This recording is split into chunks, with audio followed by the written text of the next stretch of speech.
Hallelujah. Sige po, pwede po ba tayo tumayo? Ayan, good day, Light Church family, sa ating team on site and team online. Good day, everyone. I believe you're all excited to worship God. Amen po ba? Amen. Sino po dito ramdam niya na ang lamig ng panahon? Because it's Burman's kapatid. But I believe hindi pwedeng manlamig yung katabi mo. Now, come on, let's worship God. Hallelujah. Thank you, Jesus.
Joy to the world. Joy to the world. The Lord is come.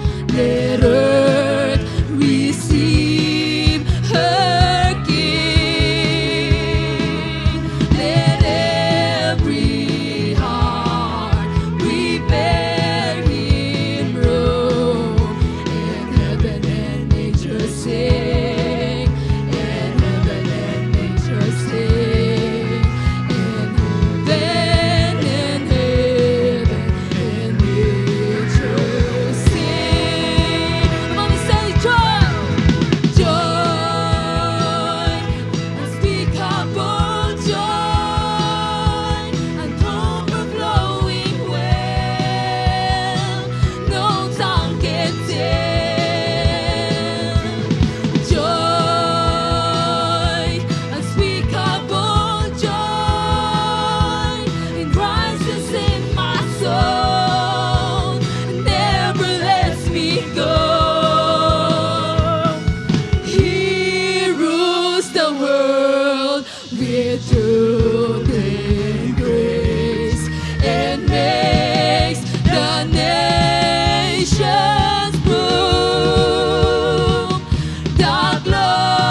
Jesus. Amen. Thank you, Lord. And have you really felt the joy? Come on. Amen. Naramdaman ba natin yung joy? Amen. Hallelujah. That's why today we will continue to worship Him and give all our best. Yan. And I don't know, maybe some of us here, may mga na-experience na hindi maganda or kung ano man yung pinagdadaanan nating bagyo sa buhay natin.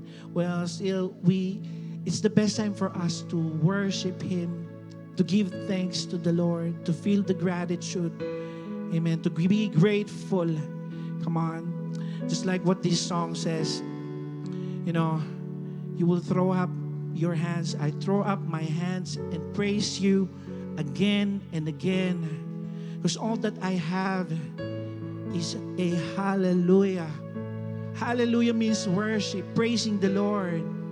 So whatever you're facing right now, you can still raise your hands, give it all to God. Come on, you continue to thank Him for all the things that you have in your life. You can sing your own hymns of praises to Him. Come on.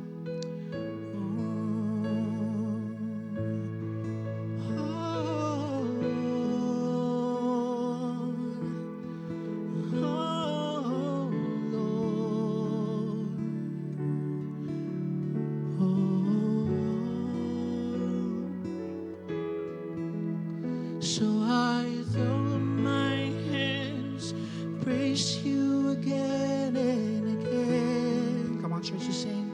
'Cause all that I have is a hallelujah.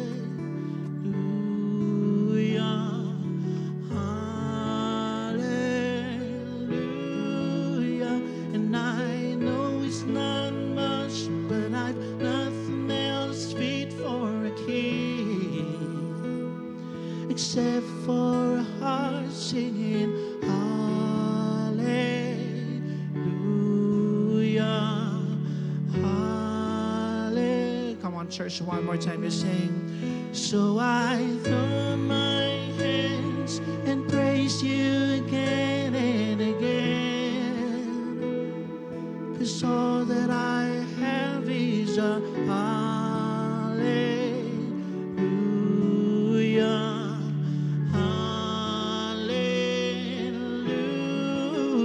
And I know it's not much, but I've nothing else fit for a king, except for a heart singing hallelujah, hallelujah.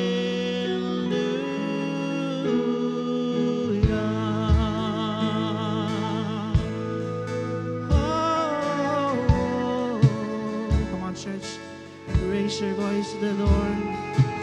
As you worship Him, open your hearts to the Lord. Come on, raise your hands.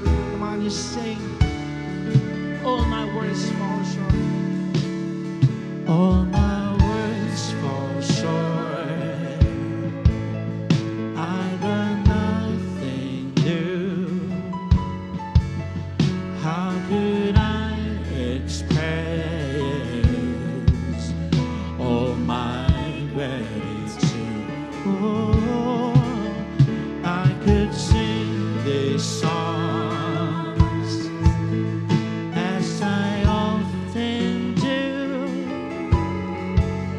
but every song must end, and you never do. Come on, church, you sing. So I throw up.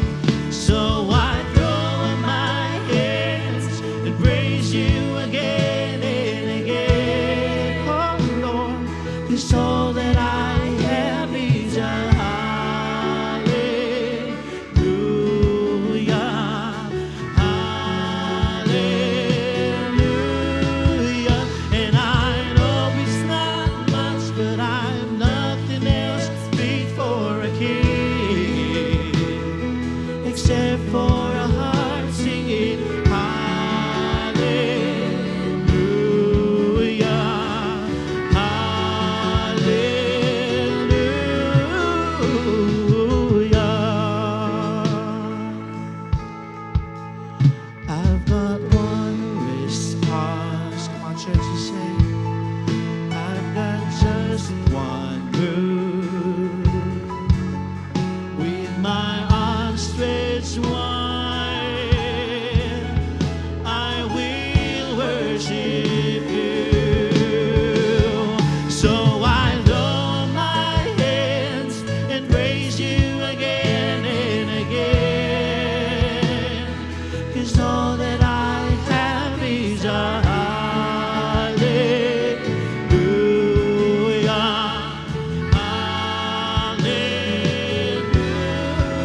worship Him with all your heart. Come on. I encourage everyone to continue praising your Lord. Come on, church. Come on, you sing. So come on, my soul. Oh, don't you get shy in me. Lift up your song. 'Cause you've got a lion inside of those lungs. Get up and praise the Lord. Oh, so come on, my soul. Oh, don't you get shy and me. Lift up your song.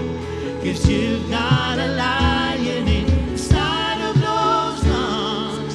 Get up and praise the Lord. Come on, church, you declare now. So come on, my soul. Oh, don't you get shy of me. Lift up your song. 'Cause you've got a lion inside of those lungs. Get up and praise the Lord.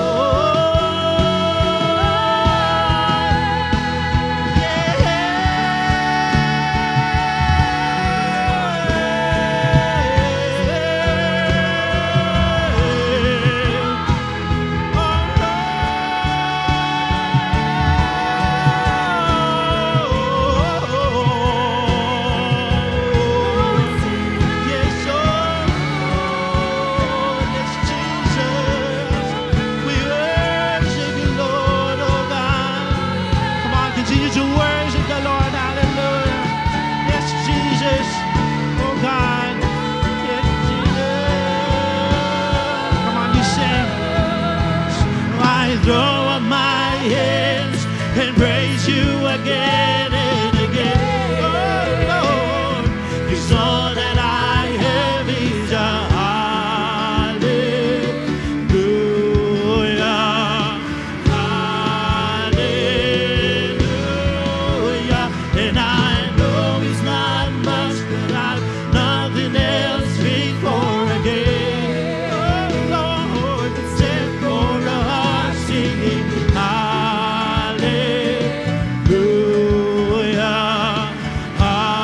Come on, church, you declare right now, throw up your hands. So I throw up my hands and praise you again and again. 'Cause all that I have is a hallelujah. For the last time, come on, church, you sing, declare. And I know it's not much, but I've nothing else fit for a king. Oh Lord, except for a heart singing hallelujah.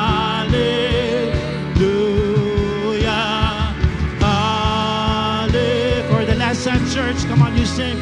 So I throw up my hands and praise you again and again. 'Cause all that I have is a hallelujah.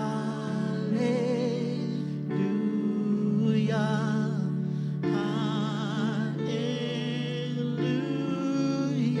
And I know it's not much, but I've nothing else fit for a king. Except for a heart singing hallelujah. Hallelujah.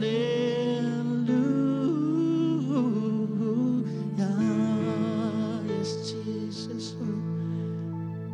We will praise your name, oh God. We continue to praise your name. Lord, as we hear your word today, Lord, we'll just open our hearts to you, oh God. Just lead us and be with us. We will continue to thank you and be grateful for having you as our Lord. We thank you, Father. We thank you, Jesus. And we thank you, Holy Spirit, in Jesus' mighty name. And everybody will say aloud, amen and amen. Hallelujah! Amen and amen! What a powerful worship! Grabe, I believe worship pa lang talagang kumikilos na si Lord sa lugar na ito. Amen ba, Light Fam? Amen! Kaya naman, Light Family, come on, let's continue to adore the Kings of Kings. Once again, let's give a powerful clap for our powerful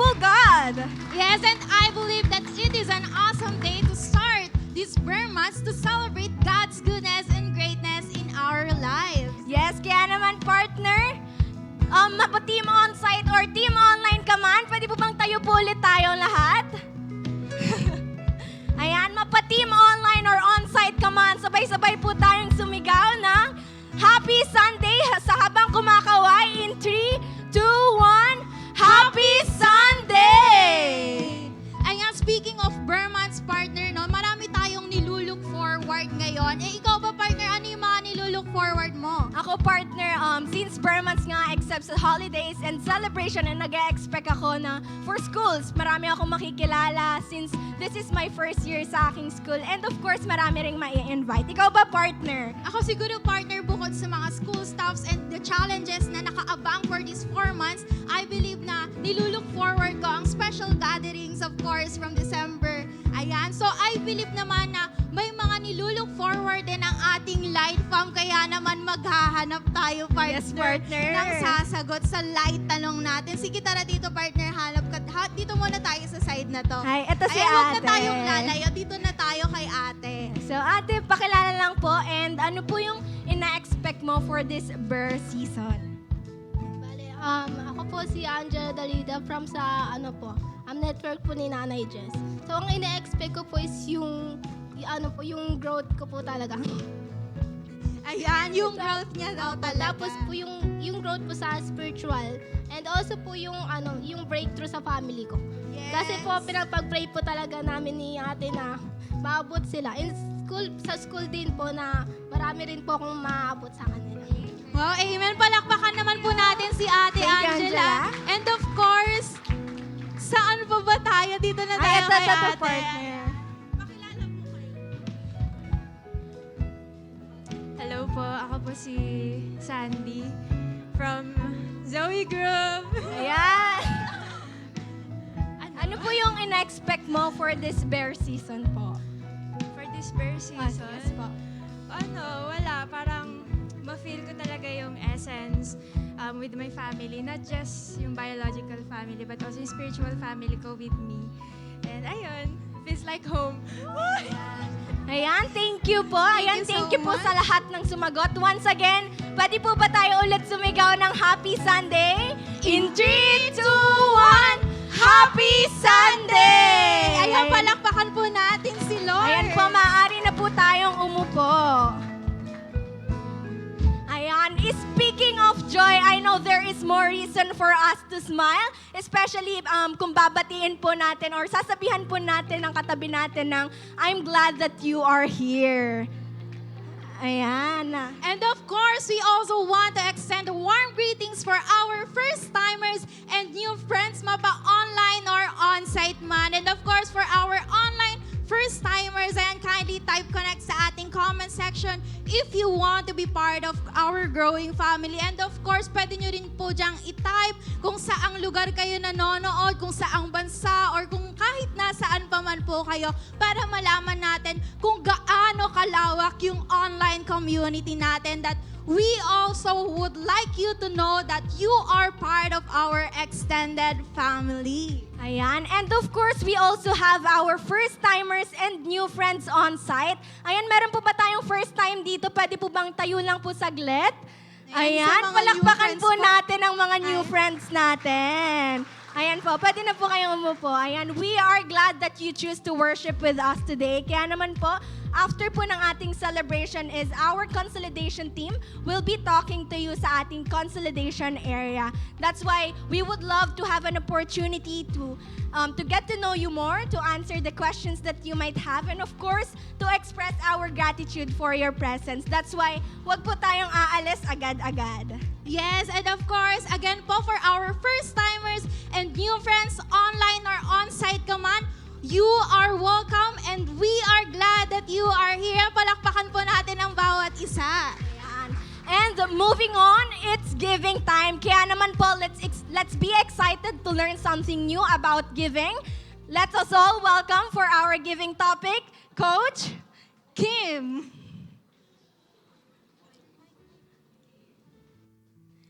Ayan. So magandang araw po sa ating lahat, sa Team Online and Team On-Site. So, do you agree with me po if sasabihin ko that it is innate with man to take than to give? So, if we will be honest, we people love receiving than giving. Tama ba? So, kung ang magbigay lang is mahirap na, paano pa yung magbigay ng sobra sa hinihingi sa'yo? Mas lalong mahirap. But did you know that there is a particular story in the Bible where a group of people give so much of what was asked of them to the point that their leader has to stop them from giving? So kaya let's take a look at Exodus 36, 5-7. The people who brought too much, we have more than we need to finish the work the Lord asked to do. Then Moises sent this message throughout the camp. So no man or woman should make anything else as a gift for the holy place, so that the people were forced to stop giving more. The people had brought more than enough things to finish the work of building God's holy place. So sa previous chapter po na binasa natin, Moises reiterated that the giving na gagawin nila was something that Yahweh commanded in Exodus 25:2. Sabi dito, from everyone who gives it willingly with his heart, you shall take my offering. So the offering na hinihingi sa kanila was materials for the construction of tabernacle. And their giving would depend on what they can give and what are they willing to give. And so what happened? Let's continue the story as we answer this question. What are the lessons we can learn from the giving of these people? Number 1, there is no such thing as never enough for a willing heart. So sabi in Exodus 35:20-21, then the whole Israelite community withdrew from Moses' presence, and everyone who was willing and whose heart moved them came and brought an offering to the Lord for the work on the tent of meeting, for all its service, and for the sacred garments. So after the decision has made in their hearts, they started bringing an offering to the Lord. What Yahweh desires is that we give our offering to Him with willingness. If we think about this, we could ask, paano sila makakapagbigay? Kailan lang sila nakalabas sa Egypt? At kung babalikan po natin sa Exodus 12:33-36, nung wala nang magawa ang Egyptian, kundi paalisin sila, they plundered them sa tulong ng Lord. We can see here na noon pa lang, bago pa ang project sa ipapagawa ni Lord, nag-provide na siya ng kakailanganin nila. Same thing, lahat ng meron tayo ay provision ng Diyos. And if God asks to give an offering, we are simply giving back what was entrusted to us. Thus, we must give willingly and not simply because we are forced to do so. So, what happens when we give willingly? Number 2, giving off not just enough, but more than enough. Exodus 36:3a, and the people continued to bring free will offerings morning after morning. You know what's amazing here? The people give morning after morning. They give their offering in the beginning of the day. Hindi sila naghintay ng hapon o gabi. Instead, they make giving their priority. First things first. Kaya pwede mo bang sabihin, first things first? And because of the right attitude of the people, we know what happened next. There was an overflowing giving to the point that Moises had to stop them from giving. I believe we can also give this way. Hindi yung giving na nakalimit sa 10% tithes pero i-exceed niya pa. Yung klase ng giving na hindi humihinto unless commanded. Naniniwala ako that this kind of giving of Israelites was motivated out of their gratefulness to God sa lahat ng kabutihan niya sa kanila. In the same way, when we think about how merciful, loving, and good God is in our lives, we can also respond to a bountiful and outpouring giving. As I conclude po, when God commanded us or challenged us to give, He already give us the capacity para magawa yun. He is the one that give resources, strength, talent, and skills. Dahil sa Kanya, galing ang lahat ng meron tayo. So, giving our tithes and offerings should no longer be a question to us. but a natural and willing response to our God who supplies everything. I-add ko na rin po that at this moment in time, our church is in the process of expanding our church facilities. So I encourage everyone po to decide in your heart what you can give to God and contribute to our church. I challenge you, let's give our offering to God of not barely enough, hindi yung butal or sukli lang sa tithes natin, kundi generously. I-exceed pa natin even to the point na mas sobra pa ito sa amount ng tithes natin. Remember na sa tithes, nagbabalik pa lang tayo. But sa offerings natin, na ipapakita ang generosity natin. Let's then give a more than enough offering and with a willing heart. That's why our title is Give Willingly and Exceedingly. So, habang piniprepare po natin ang ating tithes and offering, pwede po ba tayong tumayo at tayo po'y manalangin? Lord, maraming salamat po sa opportunity na ito na makapagbalik sa iyo. Lord, naniniwala kami na lahat ng meron kami ay galing sa iyo. Ikaw ang unang nag-provide sa amin. Ikaw ang unang nag-bless sa amin. Kaya naman, Lord, maraming salamat dahil tinuturuan nyo kami kung paano magbigay willingly and exceedingly. Lord, maraming salamat po. We honor you and we love you. In Jesus' name, Amen. Let's give with a cheerful heart. Amen and amen. Thank you, Coach, for our giving details. Maaari po nating isend ang ating tithes, offerings, and pledges through BPI account, GCash number, and of course, dito po directly sa ating church. That's why, church, let us all give and give back with a willing heart. And now po, reminder lang po for our team online that today is we will be having a communion day. That's why kindly prepare po ang ating communion elements. And now, pwede po bang pakilabas po yung phones natin? Alam ko po, alam na po natin yung gagawin natin. Labas lang po natin saglit. Ayan po. And sabay-sabay po natin i-silent. And ginagawa po natin ito para maiwasan po ang distraction and of course, tuloy-tuloy po ang service natin. And now, maaari na po nating i-prepare ang ating Bibles, pens, or notebooks to take note po ang mga matututunan natin today, especially for the first Sunday of September. And ayan po, excited na po ba ang lahat? Amen. Kaya naman po, if we are all excited, we can prepare our hearts and our minds because to deliver the Word of God, let us all welcome Bishop Resty Cadyong.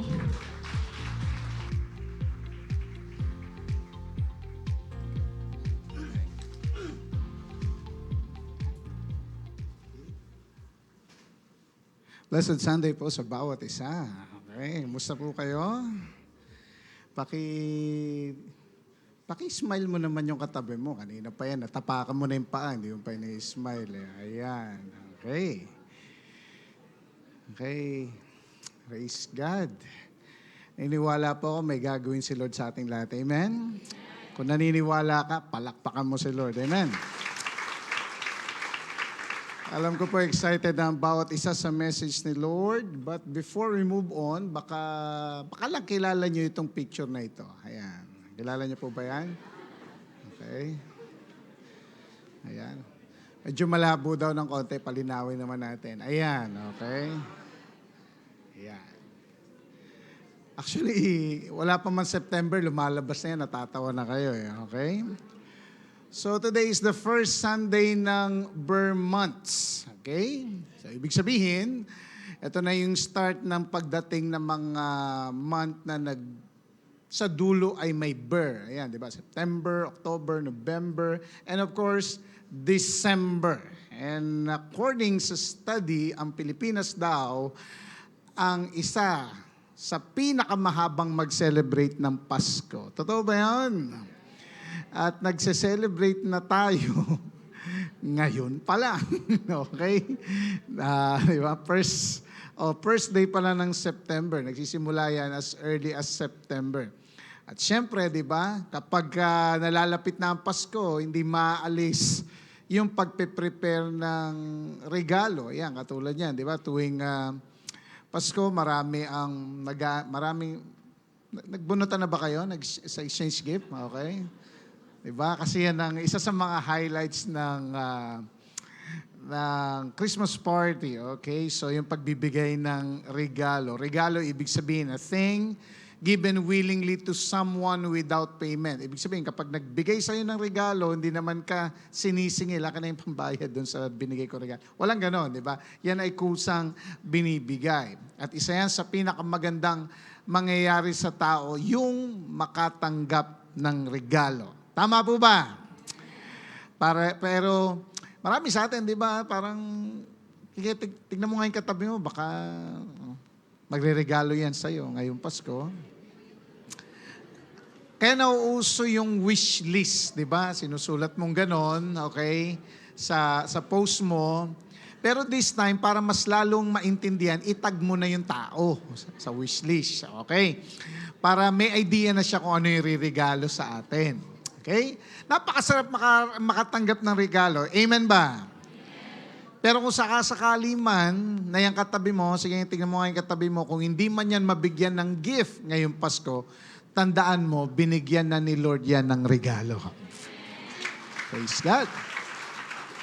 Pinatunayan niya ng Ephesians chapter 4, verse 7. Christ gave each one of us a special gift. Everyone received what He wanted to give them.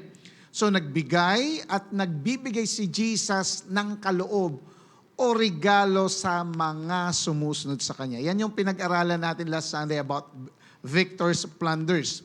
Yung picture na ginamit, yung picture na ginamit dyan, yung ginagawa ng hari na galing nanalo sa gera. So, yung nakuha niyang plunder, yung nakuha niyang yaman sa gera, magkakaroon ng procession tapos ipamumudmud niya sa mga tao yung kanyang kayamanan na nakuha dun sa gera. So, in a way, ito rin yung picture na ginawa ni Jesus. Nung mag-ascend siya, He gave gifts in His grace to His people, to those sa lahat ng naniniwala sa Kanya. At nangyari ito nung binigay niya ang banal na Espiritu and also those other gifts na na-receive natin out of His grace. Dahil nanalo ang ating Panginoong Yesus. Amen? He is our victorious King at we are His people, kaya talaga makakaranas tayo, okay, ng pagpapala sa Kanya.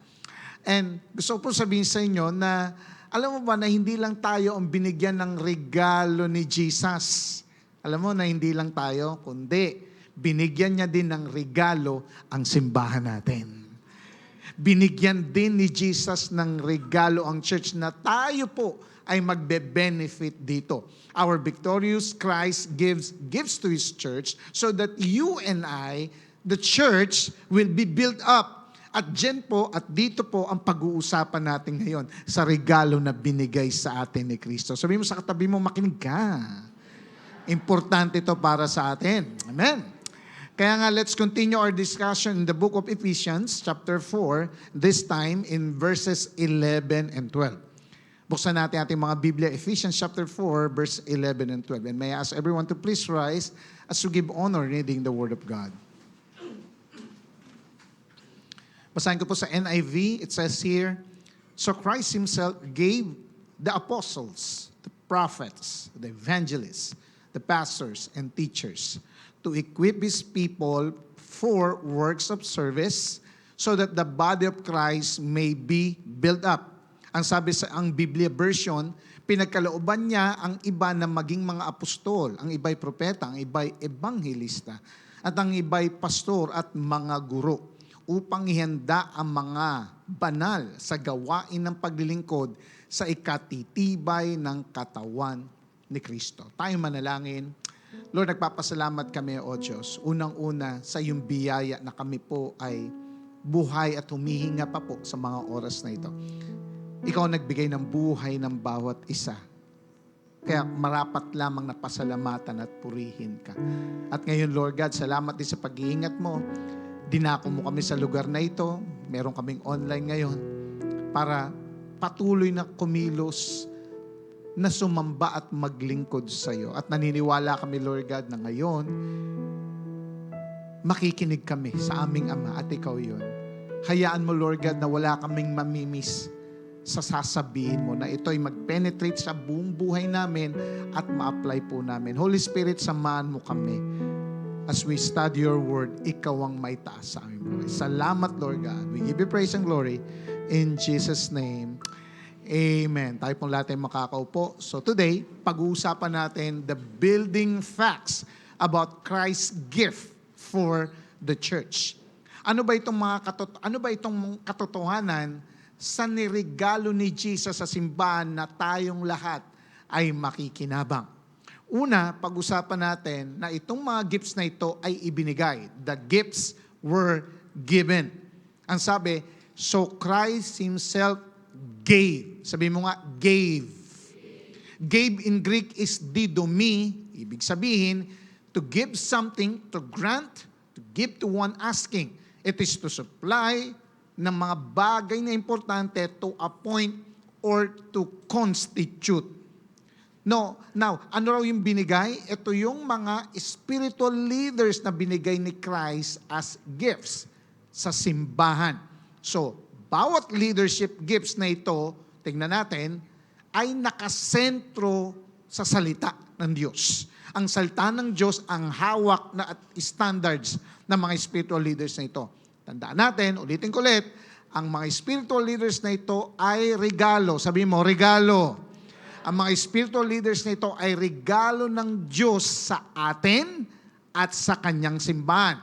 Ang mga ito ay tinatawag ding fivefold ministry. Kaya sinabi nating fivefold ministry, ibig sabihin hindi apat. Okay, it makes sense. Okay? Sabi, so Christ Himself gave what? The apostles, the prophets, the evangelists, the pastors, and teachers. Now, pag-usapan natin to isa-isa. Number one is the apostles. Apostle in Greek is apostolos. Ibig sabihin, one who has been sent with a mission.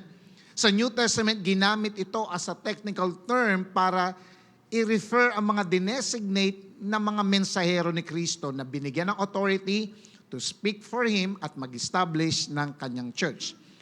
Unang example dito ay yung 12 in-appoint ni Jesus. Makikita natin yan sa Luke 6:13 na talagang dinesignate niya yung 12. At nung nagloko ang isa, si Judas, pinalitan siya ni Matias. Another, tinawag ding apostol si Paul. Sabi ng Galatians 1:1, talagang sinabi na siya'y apostol, okay, na pinagkaloob o talagang pinakita ng salita ng Diyos na si Jesus ang nag-designate sa kanya to be an apostle. Ano raw? Sabi ni Paul, kasama raw si James, okay? Not Lebron, but James the Just. Sabi niya sa Galatians 1:19, talagang sinabi niya na si James ay isang apostol. So, paano ba natin masasabi na ang isang tao ay apostol? Unang-una, nakita nila ang risen Christ. Nakita nila yung Kristo na talagang nabuhay maguli. At sila ay kinumission directly ni Jesus, kinausap ni Jesus na isent sila for a mission. Binigyan sila ng Lord ng ability through the Holy Spirit to perform miracles bilang pagpapatunay na talagang legit silang apostol.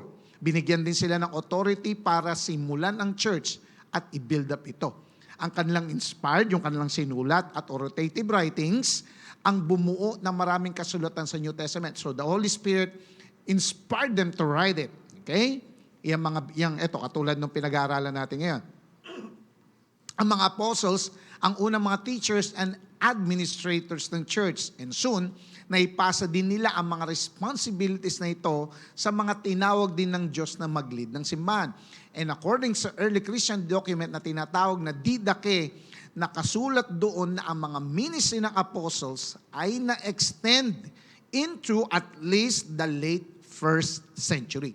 At dahil ang kanilang role at qualification ay napaka-unique, nung namatay sila, wala nang maliwanag na binigay si Lord na legitimate successors nila. Na talagang ganun na pagkatawag at nakita ang risen Christ. So no one legitimately has apostolic authority. Apostles, pangalawa, prophets. Prophets in Greek is prophetess. Ibig sabihin, it's spokesperson or interpreter for a deity. Nagtagapagsalita ng Diyos. So alam natin yan sa Old Testament, kilala natin mga prophets na yan. They are the lone spokesmen para sa Diyos. tulad nila Elijah, Moses, Samuel, and Malachi. Sa New Testament, sinabi na si John the Baptist ay kumilos as a prophet. Sa early church din po, marami din nabanggit na propeta. Nabasa natin sa Book of Acts na may mga prophets na galing sa Jerusalem to Antioch, kasama sa kanila ay nagngangalang si Agabus. Okay? Hindi siya late. Okay? Agabus. Okay? Na nag-prophesy sa mga mangyayaring future events. May mga prophets din kasama ang mga tagapagturo na nag-gather nga sa Antioch para mag-worship and mag-fasting para isik ang guidance ni Lord. And out of that gathering, nagsalita ang Banal na Espiritu. Makita natin yung Acts 13, 1-3. Verse 2, ang sabi, while they were worshiping the Lord and fasting, the Holy Spirit said, set apart for me Barnabas and Saul for the work to which I have called them. So si Silas din ay tinawag na propeta according sa Acts 15:32. Ang mga anak din ni Philip, nasa si Philip, okay? Ang mga anak din ni Philip ay nag-prophesy, Acts chapter 21 verse 8-9. Meron siyang 4 na unmarried daughters na nag-prophesy. So itong mga New Testament prophets na ito ay nakareceive ng direct revelation from God na talagang inimpart nila sa church. Sometimes they predicted the future, but at the other times, in-expound lang nila ang revelation ng Diyos na nakasulat na sa kanyang salita. Again, sa early Christian document na Didache, in-instruct ang congregations paano ba makipag-relate sa mga itinerant and resident prophets in the last years again of the first century. Apostles, prophets, evangelists. Evangelist in Greek is evangelistes. Ibig sabihin, one who announces glad tidings and proclaiming the good news.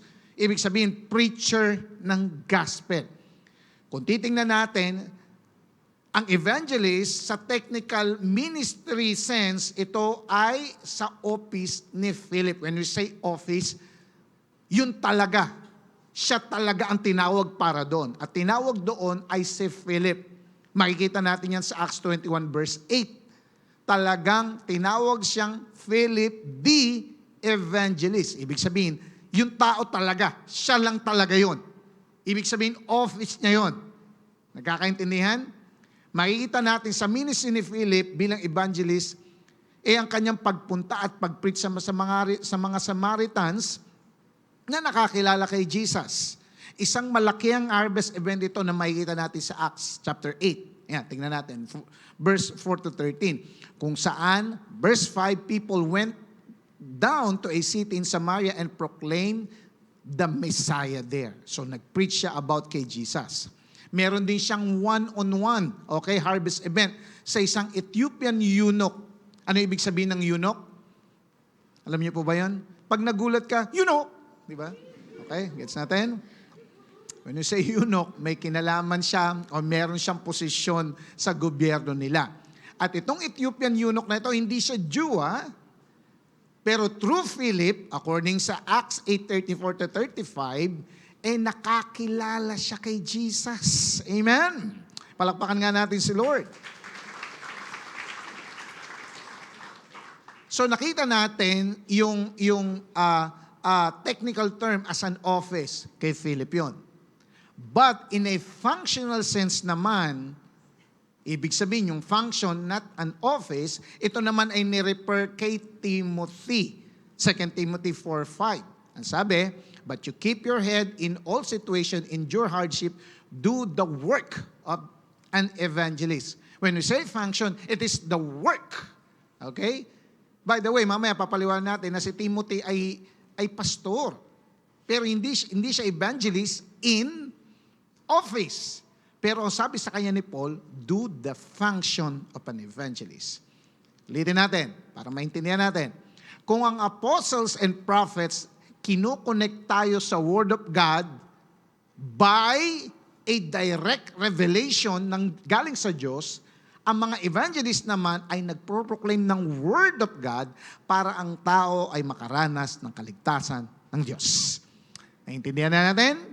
Apostles, prophets, evangelists. Naintindihan natin? Magsabi kayo ng amen para kunwari naintindihan nyo. Amen? Yan, nakakaintindihan tayo. Next is pastors. pastors in Greek is poimen. Ibig sabihin, one who tends flocks or herds. O shepherd. Ang shepherd ay naglilihid saan? Sa katupahan.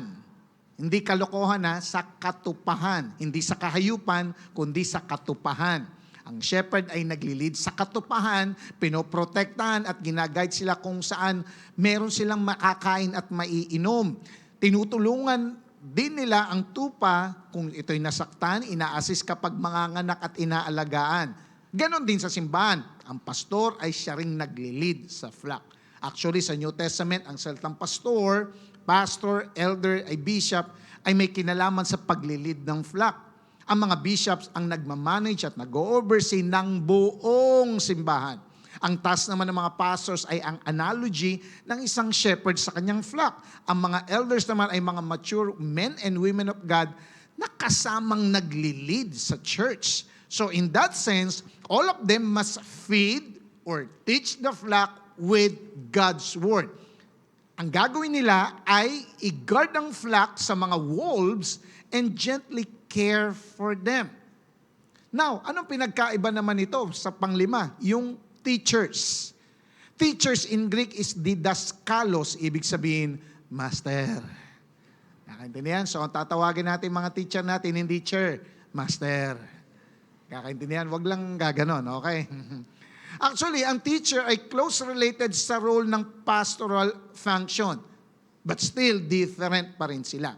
Ang pastor kasi is more of a leader and carer ng flock, while ang teacher ay talagang ginaground ang flock sa katotohanan at tinutulungan ng mga taong maintindihan ang implication ng katotohanan sa kanilang pang-araw-araw na buhay.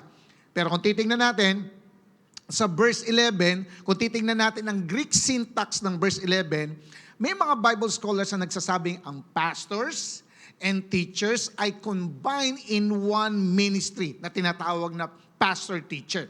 Parang halos pareha sila ng ginagawa, pero magkaiba pa rin sila in terms of calling. Well, hindi naman natin pagdidebatehin ito ngayon, but the main point is, ang lahat ng leadership gifts na ito, kasama ang pastor and teachers ay kailangan nakasentro sa pag-aalaga at pagtuturo ng salita. Kung ang pastor ay hindi nagko-concentrate sa preaching, ayaw mag-preach, ayaw mag-teach ng word, pwede siyang sabing mabuti or godly man, pero hindi niya ginagawa ang main work ng isang shepherd. So, ang mga giftings na ito ay posibleng marami. Itong 5 na to posibleng sa isang tao, isa. Pero posible na ang giftings na ito ay posibleng marami sa isang tao. Like for example, si Timothy. Sabi ko kanina, siya ay tinawag na magpastor. Tinawag din siyang maging teacher. Na tinawag din to do the work of an evangelist. Amen.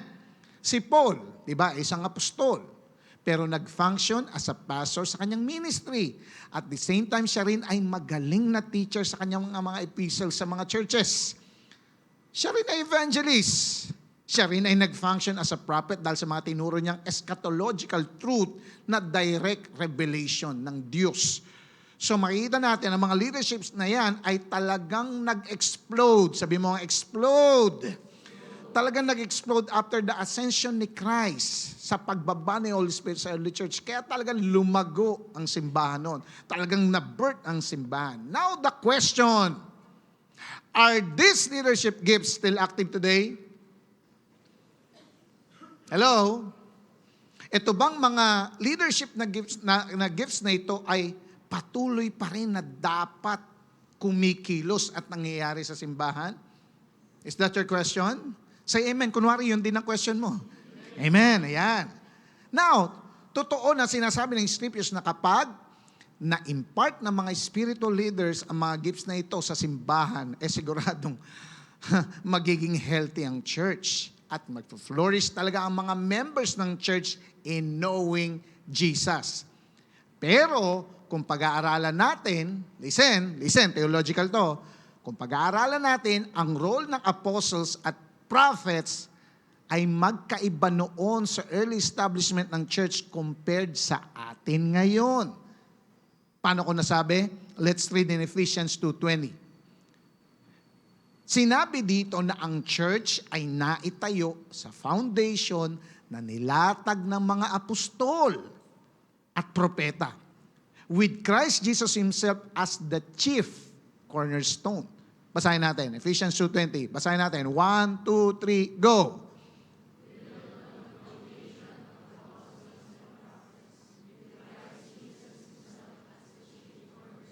Yun. Now, kung sinasabi sa verse na ito, kung sa mga teachings ng mga apostles at prophets na galing sa direct revelation ng Diyos, kaya nagkaroon ng foundation ng church at sinamahan pa ng ginawa ni Jesus as the chief cornerstone ng church na talaga nakompleto with His death, burial, resurrection, and ascension. Question, gagawa pa ba tayo ng pundasyon? Mag-react ka kunwari naintindihan mo. Kung nagawa na ang pundasyon ng mga apostol, ng mga propeta, kasama pa si Jesus na chief cornerstone, ang tanong, kung may pundasyon na, gagawa ka pa rin ba? Of course, hindi na. Amen. Because the foundation of the church has already been laid. Kumpleto na. Ano nga ba ulit ang role ng apostles and prophets? Ang role nila ay para i-proclaim ang God's revelation, para magturo ng bagong katotohanan sa church para lumago at mag-thrive ang simbahan. Nagsasalita si Lord, susulat namin. Nagsasalita ka, Lord, sasabihin namin yung sinasabi mo. Direct revelation from the mouth of God Himself.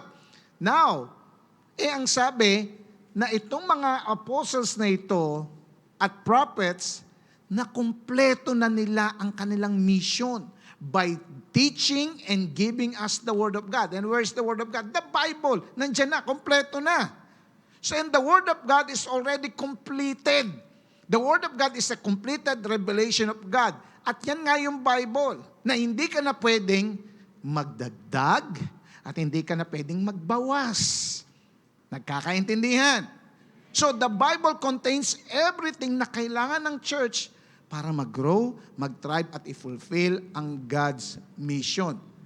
So lumalabas yung cornerstone work ng apostles and prophets, sinamahan pa ni Jesus ay kumpleto na. Ibig sabihin, ang kilos o ang office ng apostles and prophets ay nakumpleto na. Why? Kasi nandyan na ang Bible. Kaya nga nung binigay na ng Diyos ang kanyang revelation sa atin through the apostles and prophets, ang kanilang mga roles of offices were no longer needed. Kaya pala, sinabi ni Paul sa kanyang sarili in 1 Corinthians 15:5-8, ako na yung last apostle.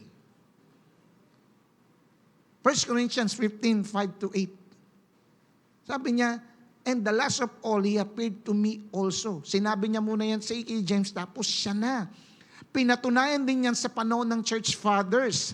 According sa church history, ang church father na si Ignatius of Antioch, disciple siya ni Apostle John, nag-decide siya na ang itawag sa pinaka-leader ng simbahan ay bishop, hindi apostle or prophet. Why? Maybe because alam niya na mabigat ang title ng prophets and apostles. Kasi pag sinabi mong apostol ka, nakita mo si Jesus nung nag-resurrect. Yung mga sumunod, tinanong siguro ni Ignacio, nakita nyo ba? Hindi. Hindi kayo apostle. Bakit? Narinig nyo ba mismo si God na nagsasalita at sinabi, pinasulat kayo? Hindi. Hindi ka prophet. Kasi mabigat pag tinawag kang apostle and prophets. Kaya dito sa church, wala kayong naririnig na tinatawag akong apostol, resti ka dyan. Walang ganun. Pambira, di hinanay ko na yung sarili ko kay Apostle Paul na hindi ko pwedeng gawin. Amen. At hindi na tayo nagtatawag dito na prophet resti ka dyan. Hindi rin. Bakit? Pambira. Hindi. Ang pag sinayang propeta, alika dito, nagsasalita ka, ganito tayo, ganyan. Hindi ko ginagawa yun. Hindi ko kayang gawin dahil ibig sabihin, nagsalita ng Diyos sa mga propeta at apostle, sinarado na yun. Tignan mo. Yung mga tao na nagsasabing patuloy pa rin na nagre-reveal ang Diyos sa mga propeta at apostle at meron pa mga tinawag ngayon, mostly nasaan sila? Sila ang naging kulto. Yung taga Davao, sabi sa akin, ang Panginoong Yesus daw ay nag-retire na, matanda na siya, kaya ako na ang appointed Son of God. Kita nyo? Nagets yung ibig ko sabihin? Kapag may nagsabi pa na ang Bible ay hindi pa tapos, automatic pwede siyang maging kulto. Yan ang pinangalagaan ng church fathers. Kaya may canonicity ng Bible, ibig sabihin, hindi na pwedeng magdagdag at magbawas. Ano yan, botohan? So lumalabas, ang title and office ng apostle prophet sa early church ay nag-disappear na at hindi na nag-continue. Kasi kung tatanggap pa tayo ng office ng apostol o propeta ngayon, di kapag nagsalita yan, isulat natin yan sa Biblia. Idagdag natin yan. Hindi pwede yun. Tandaan natin, tapos na ang Biblia kompleto na bawal na magdagdag ng first and second kadyong. Hindi na pwede. Nagkakaintindihan po ba tayo? Say amen. So, ang foundation ng church has already been laid by the direct revelation of God and teachings ng Panginoong Yesus. So, lumalabas ang title, listen lumalabas ang title and office ng apostles and prophets ay hindi na active maliban sa evangelist. Kaya may tinatawag pa rin tayong evangelist ngayon, may tinatawag tayong pastor ngayon, may tinatawag tayong teacher ngayon. Yung offices nila nandiyan pa, but not, okay, the offices ng propeta at apostle. Pero, listen, pero ang functions ng apostle, ng prophets, ng evangelists, ng pastor and teachers, active pa rin ngayon. Kakaintindihan? Not the offices, but the function is still active pa rin.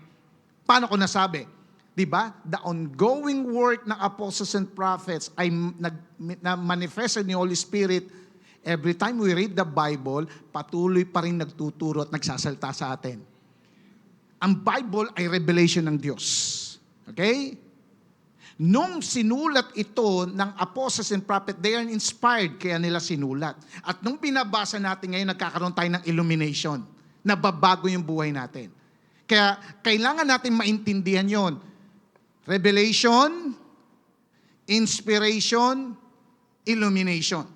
So lumalabas, ang function ng limang ito ay still active. So in that sense, the fivefold ministry is still active in function at kailangan dahil kailangan ng proper governance ng church sa atin ngayon.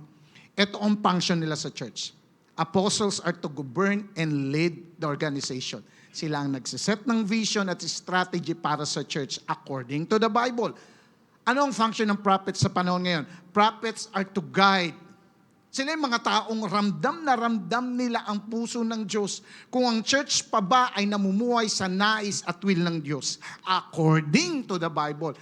I'm saying according to the Bible kasi hindi according in their feelings. Evangelists are to gather. Love na mga evangelists ang mag-invite ng mga tao para makarinig ng salvation. Gusto lagi nilang may nasisave, natutuwa sila pag may nasisave. Ano naman ang function ng pastors ngayon? Ang function ng pastor ngayon is to guard. Tinawag silang mag-alaga ng tupa. Okay lang sa kanila kahit medyo pasaway ang tupa. Willing silang alagaan basta tupa, hindi kambing. Amen. Teachers, talagang gina-groundbreaking nila sa teaching ng Lord. Na-excite silang magturo at mag-correct about kay God at ilapit ang mga tao sa salita ng Diyos. So makikita natin dito that without these gifts being exercised within a church, magsasuffer ang simbahan. Kaya praise God, active pa rin ang functions nila. Kaya pasalamat tayo sa Diyos, niragaluhan tayo ng mga ganitong tao sa church natin. The building facts about Christ's gift for the church. Pangalawa, the gifts were given to equip God's people to what? To serve. Sabi, so Christ himself gave the apostles, the prophets, the evangelists, the pastors, and teachers to equip His people for works of, hindi masabi ng katabi mo, works of service. Kailangang mag-serve, pero bago mag-serve, kailangan munang ma-equip. Equip in Greek is katartismos. Ibig sabihin, a perfectly adjusted adaptation, a complete qualification for a specific purpose. Actually, ang idea nito ay yung i-prepare na hugisin ang tao para maging sufficient sa kanyang purpose. Katartismos ang ginamit na word ng hinanda ni James at John ang kanilang lambat. Makikita natin sa Matthew 4:21. Sa classical Greek, ginamit naman ito para i-restore ang dislocated limb or ibalik sa ayos ang napilayang buto. Ginamit din ito sa classical Greek para, ang term na ito para ihanda ang guest room para sa isang guest. Ang sabi, to equip. Sabi mo nga, to equip. To equip His people for the works of the service. Sino daw yung equip? His people. His people ang ginamit sa NIV, pero tingnan mo ang ginamit sa ESV. Saints. Saints. Pag sinabing saints in Greek is hagios, meaning dedicated or hallowed. So ibig sabihin, tayo palang mga anak ng Diyos, tayo mga members ng church, ay pwedeng tawaging santo. Hindi lang yung santo, santo, doon. Tignan mo yung katabi mo. Pwede yung palang tawaging saint yan. Saint Philip, Saint Peter. Di ba mga ganon?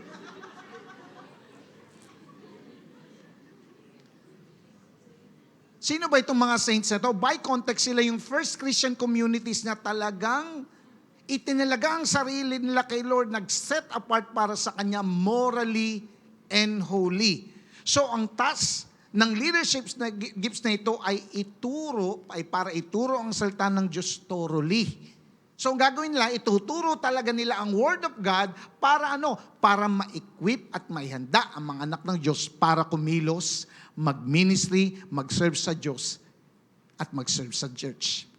They will equip the entire members ng church to work in accordance sa binigay sa kanilang spiritual gifts. Now, ang paghahanda or pagtitrain na ito, tandaan natin, ay hindi lang focus purely on academics, kundi ito ay dapat pinapractice sa buhay. At ginagawa natin yan dito sa Light Church. Amen po ba? Tingnan mo. We seek to equip ating mga members through what? Preaching of the Word every Sunday. Dumating ba sa time na sinabi ko, wala tayong Sunday service? Bakit po? Trip ko lang. No. Kahit bumaha, kahit nung nagka-pandemic, nagkaroon tayo ng online, hindi dumating sa time na nawala tayo ng isang meeting, ng isang linggo. Na wala tayong Sunday, wala tayong worship service. Dito sa church, meron tayong light group. Amen? Meron tayong one-on-one discipleship, meron tayong discipleship journey, meron tayong SOD. Meron tayong Bible school, meron tayong seminars, conferences, ministries, and fellowships. So ginagawa natin ito dahil naniniwala tayo na bawat Kristiyano ay dapat nasa ministeryo. Hindi nyo narinig. Ulitin ko. Ginagawa natin ito dahil naniniwala tayo na ang bawat Kristiyano ay dapat nasa ministeryo. Meaning lahat tayo dito ay may magagawang pagsisilbi sa Diyos at sa Kanyang simbahan. Yes, sabi dito, ministry is work. Definitely nangailangan siya ng energy at oras. Yes, walang pag-serve o ministeryong madali. Dahil nagre-require ito ng personal involvement para magkaroon ng great impact. Tandaan natin, bakit tayo nagsiserve? Bakit tayo nagmi-ministry? Bakit tayo naglilingkod? Unang-una, ginagawa natin ito dahil mahal natin ang Diyos. And we are so grateful sa Kanyang ginawa sa ating buhay. Na alam natin hindi na tayo ay saved, na tayo niligtas, at hindi natin kayang bayaran ng ating kaligtasan. Amen. Pero mano man lang na, parang sinasabi mo, Lord, hindi ko kayang bayaran ng kaligtasan ko, pero mano man lang kahit sa ganitong paraan, makapagsilbi ako sa iyo. We are to do service and ministry because we love God and out of gratitude sa Kanya. Palakpakan nga natin si Lord. Amen. The building facts about Christ's gift for the church. Pangatlo, the gifts were given for the building up of the church. Ephesians 4:11-12. So Christ himself gave the apostles, the prophets, the evangelists, the pastors, and teachers to equip his people for the works of service so that the body of Christ may be built up. So ang objective pala kung bakit merong mga ganito ay para ma-build up ang church. Build up in Greek is oikodomi. Ibig sabihin, the act of building structure, spiritual structure, or advancement. Pag sinabi mong building up, ibig sabihin, ito ay building under construction. Pero pwede rin physical growth dahil ang ginamit na analogy ay body of Christ. So kasama dito ang listen, anong kasama dito? Sa pagbibuild ng body of Christ, kasama dito ang pag-add ng new members sa church through evangelism. At makita na ang lahat ng mga members ng church ay nag-grow spiritually through discipleship, na lumalim ang kanilang pagkakilala sa Diyos at sa Kanyang salita. Nakita natin yan sa Book of Acts kung paanong araw-araw ay dinadagdagan sila ng Diyos ng miyembro dahil araw-araw may naliligtas. Acts chapter 2:47, the Lord was adding to their number. Pansinin mo, hindi matanda, adding to their number. Day by day, those who were being saved. Araw-araw may nakakakilala kay Lord. Kaya talagang ang church sa Jerusalem ay sumabog. Hindi yung kilikili, pero sumabog in numbers. Amen? At ito lang, hindi lang sila dumadami, kundi yung nadadagdag sa kanila sure na nadi-disciple at lumalago spiritually. Kung paano sinabi ni Paul sa Colossians 1:28, we proclaim him admonishing every person and teaching every person with all wisdom so that we may present every person complete in Christ. Colossians chapter 2:6-7, therefore, as you have received Christ Jesus the Lord, so ang sabi, so walk in Him, having been firmly rooted and now being built up in Him and established in your faith, just as you were instructed, pambirat, in-equipped, and overflowing with gratitude. Kaya natutuwa at nagpapasalamat sa Diyos. Sa church, listen, sa church, kailangang may bago lagi. Listen to me. Every Sunday, hindi tayo papayag na diyan sa ushering table, walang bago. Huwag dumating sa pagkakataon ng buhay natin na every Sunday, pag nalaman natin walang bago, dapat magalit tayo. Bakit walang bago? Dapat ganun. Ibig sabihin, kapag walang bago, ibig sabihin, hindi kayo nagsasawa sa mga itsura nyo. Tingnan mo nga yung katabi mo, puro na lang Sunday, yan na lang ang nakikita mo. Sabi mo sa katabi, magsawa ka naman sa itsura ko, kamo. Amen? Huwag tayong papayag na dapat every Sunday meron tayong bagong nakikilala dito sa church. Amen? Dahil marami sa atin, yan na lang ang pag-asa ng mga binata at dalaga dito sa church.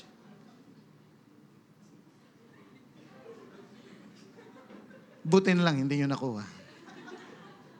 Ibig sabihin, kailangan may bagong nasisave. Amen! Kailangan may mga bagong nasisave at yung nasisave ay kailangang nadi-disciple. At kapag ginawa natin yan, talagang mabibuild up ang simbahan. Palakpakan natin si Lord. Amen? Tingnan mo ngayon, katabi mo kung may natutunan o naingayan lang.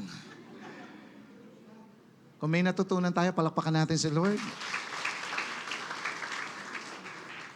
So the gifts, listen, so the gifts were given by Christ to equip God's people to serve God and others for the building up of the church.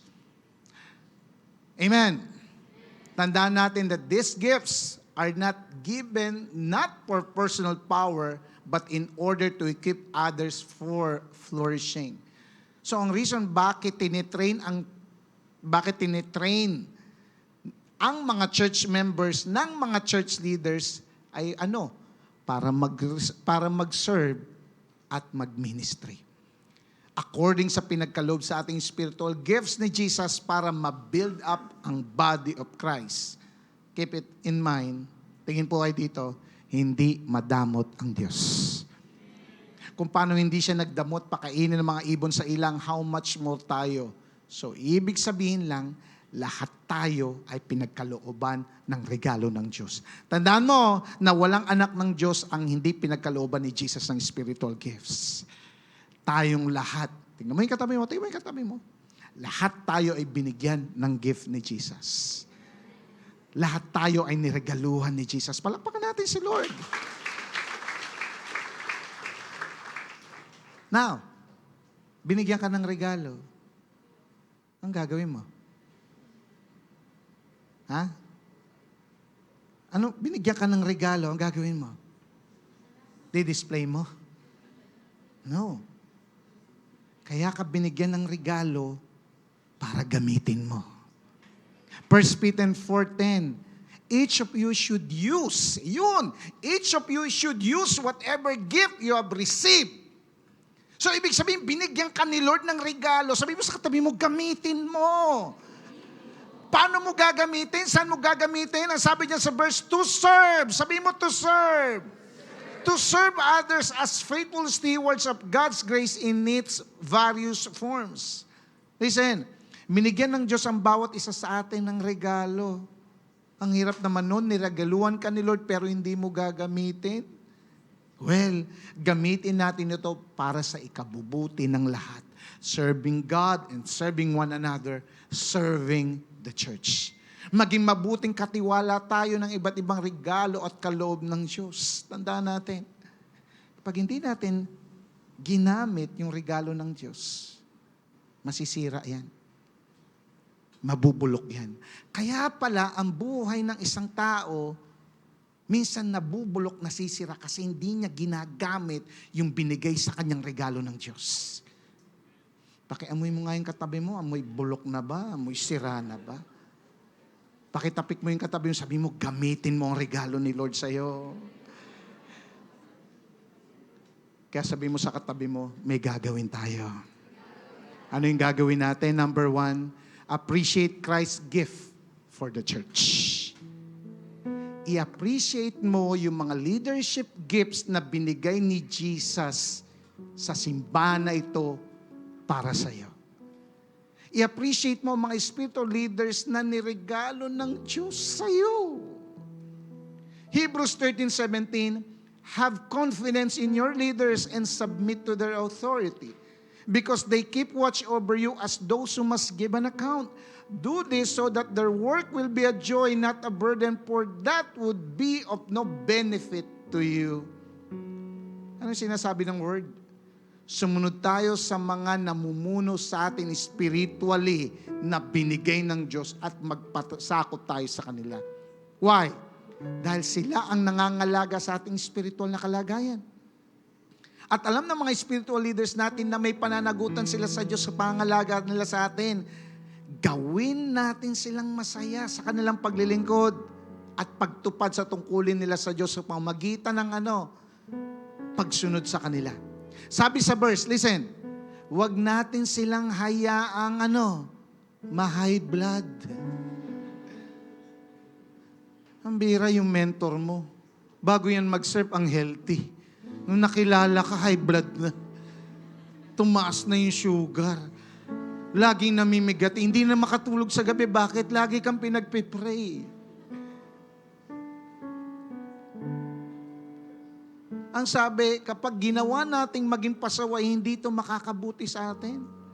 Alam mo, gusto pang gamitin ni Lord yung mentor mo sa iba, hindi. Sa'yo na lang. Bakit? Namatay na siya eh. Kaya nga, let's obey our spiritual leaders. They are responsible for your spiritual welfare. Kung sila may pakialam sa spiritual welfare mo, please lang, mag-responsable ka rin sa spiritual life mo. Hindi pwedeng isa lang ang may pakialam. Hindi pwedeng mentor mo lang may pakialam sa welfare ng spiritual mo. Dapat pati ikaw. They're always watching to protect you. Kaya ikaw din, protektahan mo din yung sarili mo sa tukso. Accountable sila sa Diyos, pero tandaan mo, accountable ka rin sa kanila kay God. Alam mo ba yun? Dahil regalo sila ng Diyos sa'yo. Alam ni God kung paano mo sila minsan pinahirapang i-disciple ka. Tinitext ka na, hindi ka pa nagre-reply. Tinatawagan ka na, hindi ka pa rin nagre-reply. Sinisinzone mo lang, winawalang bahala mo. Ang bira regalo ni Lord sa'yo. Wala kang pakialam. Tandaan mo na mas mahirap ang nag-aalaga kaysa inaalagaan. Tama? At hindi madaling mag-alaga. Amen. Ikaw sa sarili mo, alam mo, mamamatay yung mga alaga sa iyo, kamo. Why? Hindi madaling mag-alaga dahil minsan nakaka-burn out. Kaya nga may mga leaders na minsan, ayoko na po, bakit? Mukhang di ko na kaya. Huwag umabot, dumating sa punto na yung mga leaders, mentors natin, ay mangayaw sa atin. Sa network mo, marami ng pasaway. Please lang, huwag ka nang dumagdag pa. Pakitapik mo ngayon katabi mo. Huwag ka nang dumagdag sa sakit ng ulo ng pastor at mentor mo. Obey them so that their work will give them joy, not grief. Give them reason to do their ministry with joy, not with sorrow. Bakit sinasuggest ko na i-appreciatein mo yung mentor mo? Bakit? Tingnan mo yung katabi mo. Marami nang sumuko sa kanya. Pero yung mentor niya, hindi pa rin siya sinusukuhan hanggang ngayon. That's why be grateful to them. Mahalin at i-honor sila kung paano mo rin ina-appreciate si Lord. Tandaan mo, regalo sila ni Jesus para sa ikalalago mo. Please, wag mo silang tignang kontrabida at pakialamera. Please, wag mo silang awayin, kundi appreciatein. Palakpakan natin si Lord. Pangalawa, be equipped to serve. Gawin natin available ang ating sarili para sa training and discipleship. Yan minsan ang problema sa atin. Kaya hindi tayo lumago-lago, wala tayong availability. Nakakalungkot, sasabihin natin, wala tayong time, wala akong time mag-life group, wala akong time magpa-disciple, wala akong time mag-one-on-one, pero sa jowa mo, barkada, social media, ang dami mong oras. Sabi mo sa katabi mo, wag ganon. Kailangan nating lumalim sa salita ng Diyos. Listen, kapag ang Word of God ay na-diminish o na-compromise sa buhay natin, magiging anemic tayo spiritually. Tandaan natin, hindi tayo na-save ni Jesus para lang makatakas sa impyerno at makapunta ng langit. Listen, niligtas tayo ni Jesus para mag-serve. Maglingkod sa Kanya at sa Kanyang simbahan. Ako po naniniwala na pagpunta mo sa kaharian ng Diyos, hindi ka lang tatanungin kung meron kang personal relationship kay Jesus o kung nagsisimba ka. For sure, tatanungin ka rin kung nakapag-serve ka ba sa Kanya at sa mga mahal niya. Tandaan mo, hindi makakalimutan ni Lord ang pagseserbisyo mo sa Kanya at sa mga taong mahal niya. Hebrews 6:10, God is not unjust. Tingnan mo, He will not forget your work. He will not forget your work and love you. And the love you have shown Him as you have helped His people and continue to help them. Hindi makakalimutan ni Lord yung pagsiserve mo. Hindi makakalimutan ni Lord yung pagbiministeryo mo. Tatandaan niya yan. Pero hindi ka nagsiserve, tatandaan niya rin yan. Kaya nga in order para makapag-serve tayo sa Kanya at sa Kanyang simbahan mightily, magpa-equip tayo. Hindi pwedeng gamitin ang isang kutsilyo na mapurol. Kailangan niyang hasain. Sabi mo sa katabi mo, magpahasa tayo. This is my challenge. Huwag tayong papayag na this coming week, hindi mo kakausapin yung mentor mo at kausapin mo siya. Tay, nay, papadisciple na po talaga ako. Sa mga wala pa pong mentor o life group leader dito, huwag kang papayag na hindi mo ma-maximize yung regalo ng Diyos sa'yo. May taong nilagay sa'yo si Lord para i-disciple ka. Be willing to be discipled. Listen, huwag manatiling alagain, kundi kay Lord magpagamit din. Be equipped. And last, collaborate for the building up. Ano ibig sabihin nito? Anything na naisip mo, nakikita mo na ikagaganda at ikakalago at ikakayos ng church, gawin mo. Kung may naririnig kang gawain sa loob ng church para sa ikalalago ng mga miyembro sa simbahan, suportahan mo. Kung may nakikita kang ginagawa ng church mo para sa i-expand nito, sumuporta ka. Amen. Like for example, alam niyo po ba na nakuha na natin yung kabilang building? Nagkapirmahan na po. So, ang gagawin natin is expansion. Lahat ng mga offices po dito sa likod, ilalagay na po natin lahat doon. At ito po ay iuusog na para lumaki pa itong church at marami pang magkasya. Glory to God. Ilalagay po yung mga offices doon, lahat, pati yung mga bata, lahat nandoon na. At meron pa po tayong overflow doon para extension po, para pag hindi tayo magkakasya. Ibig sabihin, the church is expanding. Sabihin mo sa katabi mo, expanding. Hindi lang tiyan mo nag-expand ka mo. Pati ang gawain din at lugar ni Lord. Amen. So, ang gagawin natin dito, sabihin mo sa katabi mo, suportahan natin. Tingnan mo niyo po itong mga tao na ito na nagsimulang sumuporta. Tingnan niyo nga po yung mga pictures. Ayan.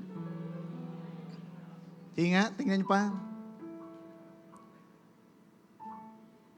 Tingnan mo nga kung nandyan ka. Makikita mo itong mga tao na to. Mga busy tao itong mga to. Yung iba dyan, may-ari ng kumpanya. Yung iba dyan, talagang, alam mo yon, hindi nila masabing may time sila, pero they commit. They give time. Why? Because they know they're serving God.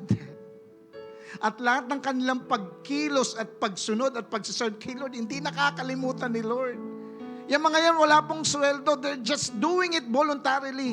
Kasi alam nila they're doing it for the Lord out of their gratitude sa Diyos. Pakicheck mo nga kung nandyan yung katabi mo. Check mo lang, baka hindi mo makita. Mga kapatid, huwag dumating sa time na taga-upo lang tayo dyan. Huwag dumating sa time na taga-upo ka lang dyan or pamparami ka lang dito sa simbahan. Alam mo, may magagawa ka sa paglago ng iyong simbahan at maranasan ng altitude. Sabi mo nga, altitude. Altitude means elevation. Ibig sabihin, umangat at umunlad. Tandaan mo, hindi ka palamuti lang dito sa simbahan. May magagawa ka para umangat ang simbahan. Amen? Naalala ba natin last month yung series natin? Amen? Salamat sa 5 nandito noon. Naalala ba natin yung last month series natin? It's all about unity. Amen? After unite ni Lord ang simbahan, ang susunod naman ay pagbibuild. At hindi lang basta building, ito ay building na may lalim at pag-angat. Nandun na yung foundation.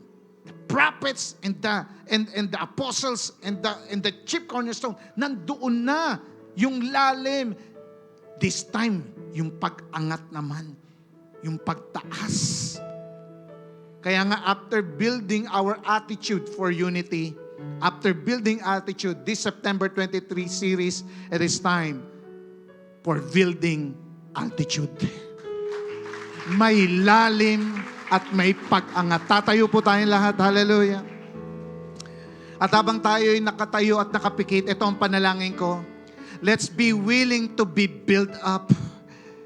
Let's be willing na magpaayos sa Diyos. Tandaan natin, Marami na sa buhay natin na bumagsak tayo. Maraming panahon na sa pagkakataon ng buhay natin na hindi tayo makagulapa. Grabe ang ating kinabagsakan. Hindi natin maranasan ng matindi ang pagmamahal ng Diyos. Why? Kasi kinakarir natin ang kasalanan. Hindi natin maranasan ng matindi ang pag-ibig ng Lord kasi hinaharangan to ng ating mga kasalanan. Pero pinakita sa atin ng kanyang salita na dumating si Jesus. Pinagbayaran na ating kasalanan dun sa cross. Siya ang namatay at hindi na tayo para tayo magkaroon ng buhay na kasiyasiya at buhay na walang hanggan. Gusto kong sabihin sa iyo, kung gusto mong mabago ang takbo ng iyong buhay, kung gusto mong umangat ang takbo ng iyong buhay, kailangan mo si Jesus. Wala nang pwedeng umaon sa iyo, kundi si Jesus. Maribang itaas natin ang ating dalawang kamay. Mananalangin tayo, Lord. Inaamin namin, O Diyos, na dahil sa aming mga kalokohan, kasamaan at kasalanan, bumagsak po kami. At hindi namin kayang iligtas ang aming sarili. Papunta na kami ng impyerno.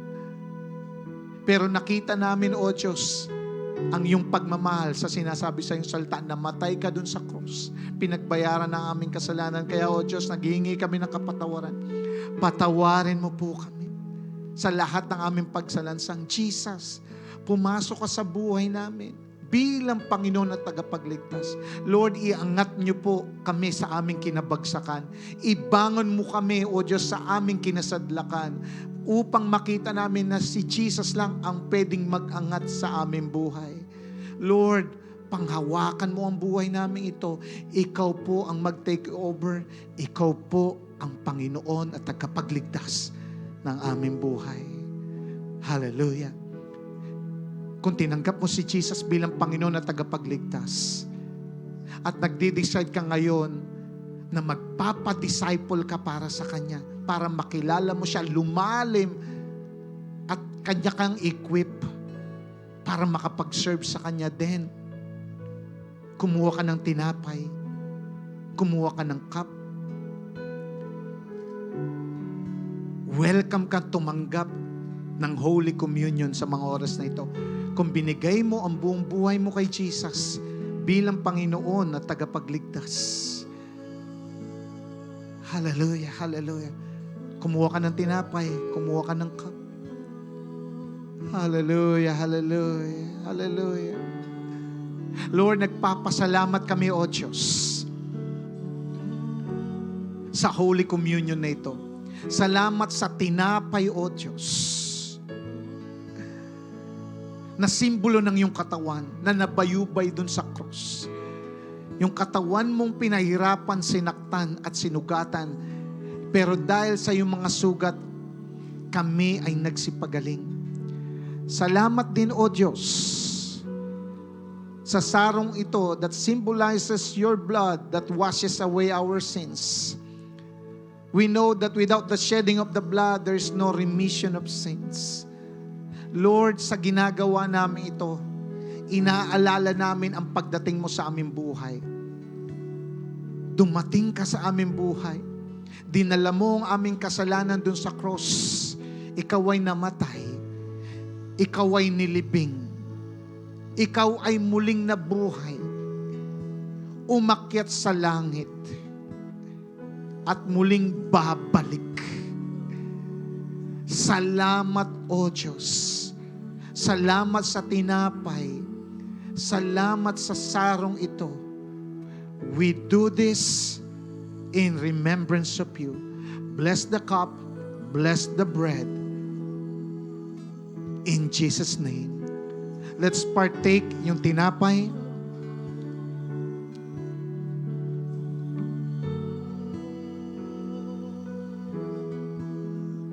Isunod natin yung cup.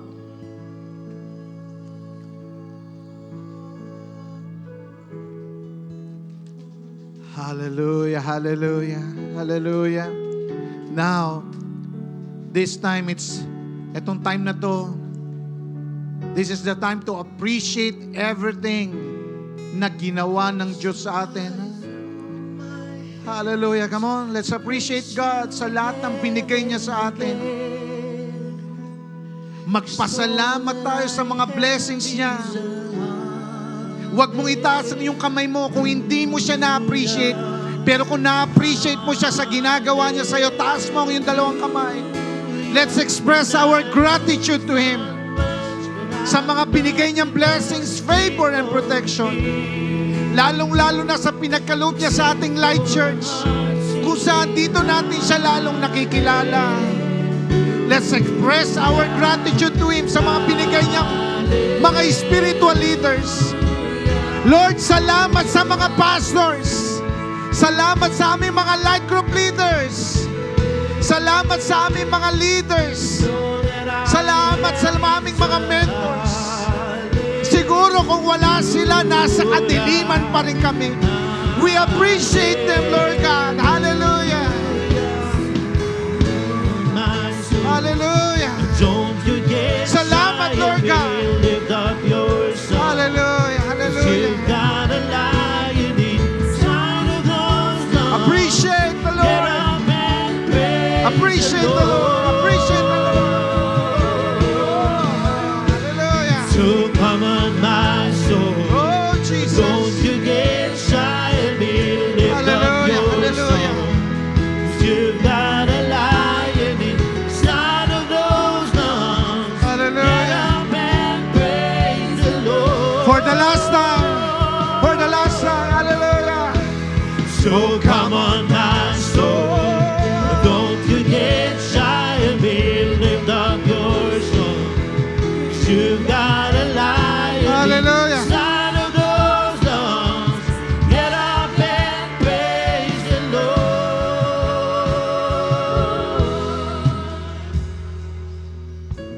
My hands praise you again and again. Hallelujah. Hallelujah. 'Cause all that I have is a hallelujah.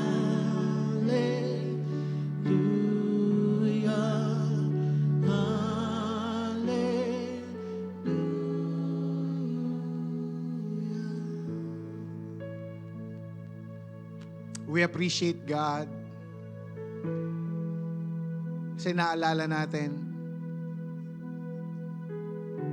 dinala niya tayo sa lugar na ito. Binigyan niya tayo ng building na malaki. Kung alam niyo yung dati nating building, napakaliit. Kailangan natin magkaroon ng 8 service para lang magkasya. But we are so thankful to God. Binigyan niya tayo ng building kung saan mas malaki at mas accessible para mag-invite ng tao. And another appreciation is what? Alam natin na pinagkalooban pa tayo ng another extension para mag-expand ng church. Hallelujah, hallelujah. Naalala ko, nung nilipatan natin yung lugar na ito, as in dilapidated to, as in wala talaga. Pero praise God, nag-provide ng Diyos at nagkaroon tayo ng collaboration ng building up. Nagtulong-tulong tayo, nagtulong-tulong din tayong mag-ambag. Kung ano man yung pera na meron tayo, pinagsama-sama natin. And here it is. Binless tayo ng Panginoon. Here it is. Meron tayong church sanctuary ngayon. Our application is to collaborate in building up. This time, another way para tayo pagpalain ng Lord. Another challenge para pagpalain tayo ni Lord. Meron na naman tayong challenge to build.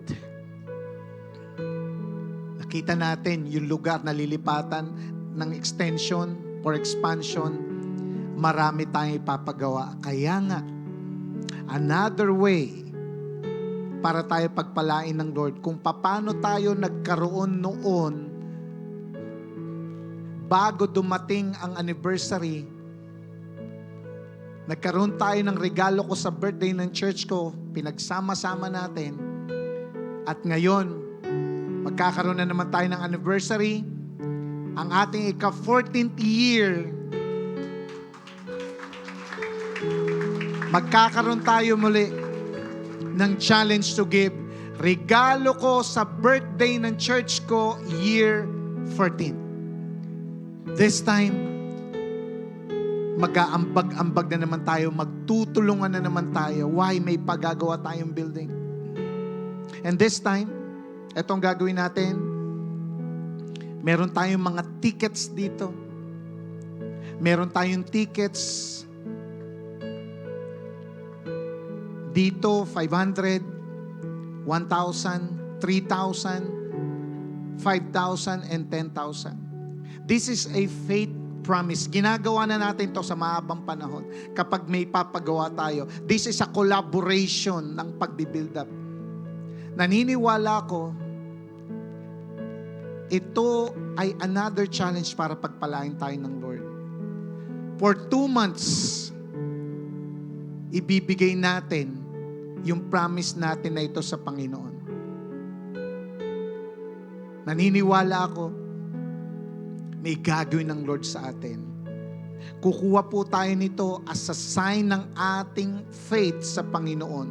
Sa mga estudyante at walang trabaho, nandyan po yung ating 500, meron tayong 1,000, 3,000, 5,000, 10,000. Pwede po kayong kumuha at babayaran natin after 2 months. The first Sunday ng November 5, doon po natin ibibigay. Kukuha po tayo ngayon. Pero hindi po ito sapilitan. Wala pong sapilitan dito. Hindi po kayo inuobliga na mag-faith and promise. But, if you see yourselves as a sign ng gratefulness nyo natin sa Panginoon na tayo pinagpapala at gusto ni Lord mag-serve tayo in giving something for the church, then grab this opportunity para makapag-serve through giving sa Panginoon. Tayo'y mananalangin, Lord, pagpalain niyo po ang bawat isa na magkakaroon ng faith promise sa iyo. Sa next 2 months na ito, pagpalain mo sila. I-bless mo ang buhay nila, i-bless mo ang kanilang trabaho, i-bless mo ang kanilang business, i-bless mo kung ano man ang kanilang mga racket para maging way ito para makapagsilbi sila, makapag-serve sila sa iyo through giving. Naniniwala ako, Lord God, na ang kanilang promise na ito ngayon pa lang, may hinahanda ka na para pagpalain sila. Lord, pagpalain niyo po ang lahat ng mag-faith and promise. Naniniwala ako, Lord, hindi nila makakalimutan yung araw na ito because after the 2 months, there will be testimonies ng pagkilos mo at paggawa mo sa kanilang buhay at pamilya. Salamat, Lord God. You will bless those who believe in you. Lapit po kayo dito. Kuha po kayo. Pwedeng isa, pwedeng dalawa. Nasa inyo po. Kung ano man po ang sinasabi ni Lord sa inyo na kunin, do that.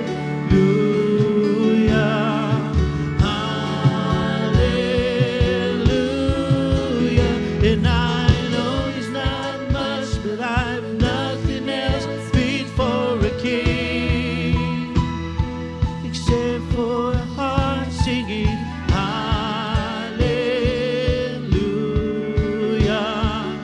hallelujah. So I throw up my hands and praise you again and again, 'cause all that I have is a hallelujah,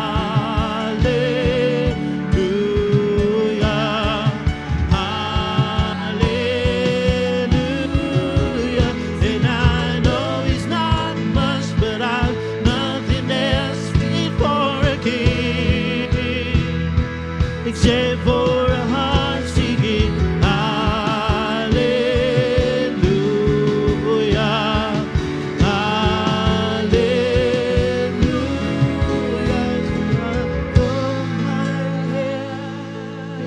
Hallelujah. Come on, let's continue to worship God. Thank you, Jesus. Sa mga hahabol po na kanilang tithes and offering, may basket po tayo dito sa harapan. church continue to give praise to God? Hallelujah.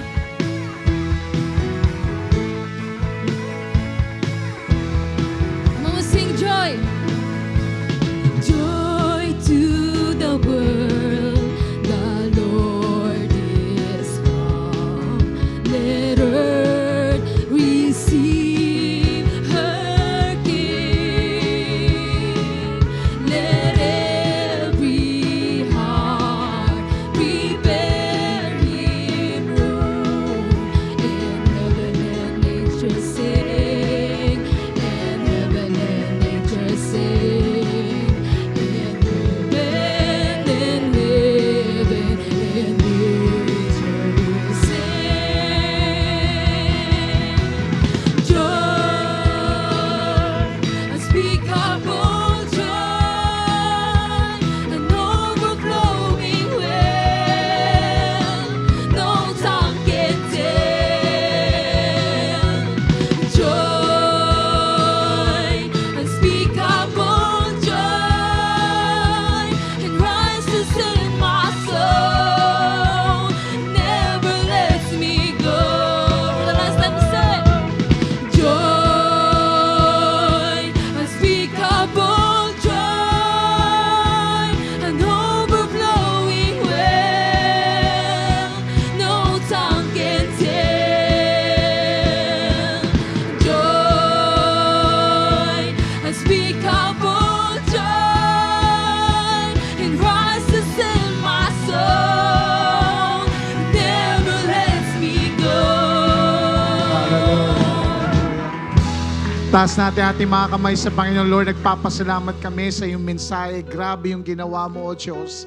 At naniniwala kami, Lord, lagi ka namin appreciate sa lahat ng regalo mo na pinagkakalob sa amin. Sa lahat ng mga blessings mo, Lord God, aalalahanin namin, O Diyos, na ikaw lang talaga ang pwedeng magbigay nito sa amin. Salamat din sa mga taong dinako mo, aming mga spiritual leaders. Mga regalo mo sila sa amin at patuloy nga kami, O Diyos, magpapa-equip sa iyo para mag-serve sa iyo. Patuloy mo pagpalain ng bawat isa, bawat pamilya, sa lahat ng mga nag-aaral, nagtatrabaho, nagbi-business, ano pang mga bagay, Panginoon, na pinagkakabala nila, i-bless mo sila, Lord God, according sa will mo, O Diyos. Kung may karamdaman po, ikaw po ang magpagaling. At Lord God, next Sunday, Lord God, hindi po kami papayag na wala kami dito, O Diyos. At hindi kami papayag na hindi kami mag-i-invite pa, O Diyos. At hindi kami papayag na hindi magpapadisciple sa iyo para ma-equip mo at maggamit mo, O Diyos. Salamat, Panginoon. Ingatan nyo kami sa aming pag-uwi. And right now, Lord, we will receive your blessings. The Lord bless you. The Lord keep you. Make His face shine upon you and be gracious to you. The Lord turn His face towards you and give you peace. Salamat, Lord God. Sa iyong papuri, pasalamat. All glory belongs to you. In Jesus' name, everybody will say, Amen. God bless us all. Magkamayan po tayo. See you next Sunday. God bless.